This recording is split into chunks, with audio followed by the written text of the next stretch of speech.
ধর্ষণসহ সাম্প্রতিক নারী নির্যাতনের ঘটনায় বিক্ষোভে উত্তাল সারা দেশ। বিচারের দাবিতে অনির্দিষ্টকালের জন্য ক্লাস পরীক্ষা বর্জনের ঘোষণা দিয়েছেন রাজশাহী বিশ্ববিদ্যালয়ের শিক্ষার্থীরা।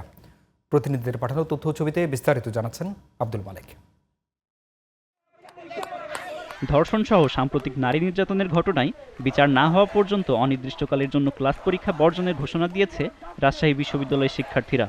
প্রতিবাদ কর্মসূচির অংশ হিসেবে বেলা 11:30 থেকে ঘণ্টাব্যাপী ঢাকা রাজশাহী মহাসড়ক অবরোধ করে শিক্ষার্থীরা।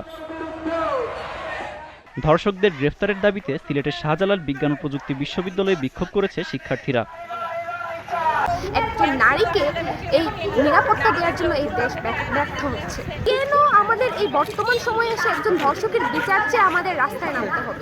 ময়মনসিংহের ফিরোজা জাহাঙ্গীর চত্বরে ধর্ষণের প্রতিবাদ এবং দায়ীদের বিচারের দাবিতে মানববন্ধন করেছে বাংলাদেশ মহিলা পরিষদ জেলা শাখা। ধর্ষণসহ নারী নির্যাতনের প্রতিবাদ ও ধর্ষকদের শাস্তির দাবিতে বিক্ষোভ সমাবেশ করেছে চট্টগ্রাম মেডিকেল কলেজের শিক্ষার্থীরাও। কুষ্টিয়া খুলনা মহাসড়ক অবরোধ করে ধর্ষণ বিরোধী প্রতিবাদ সমাবেশ করেছে কুষ্টিয়া ইসলামী বিশ্ববিদ্যালয়ের শিক্ষার্থীরা।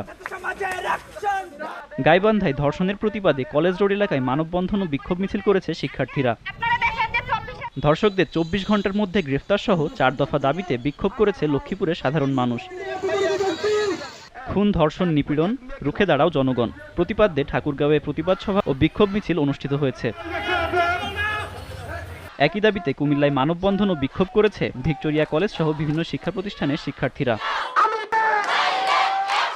আব্দুল মালেক, জিটিভি নিউজ।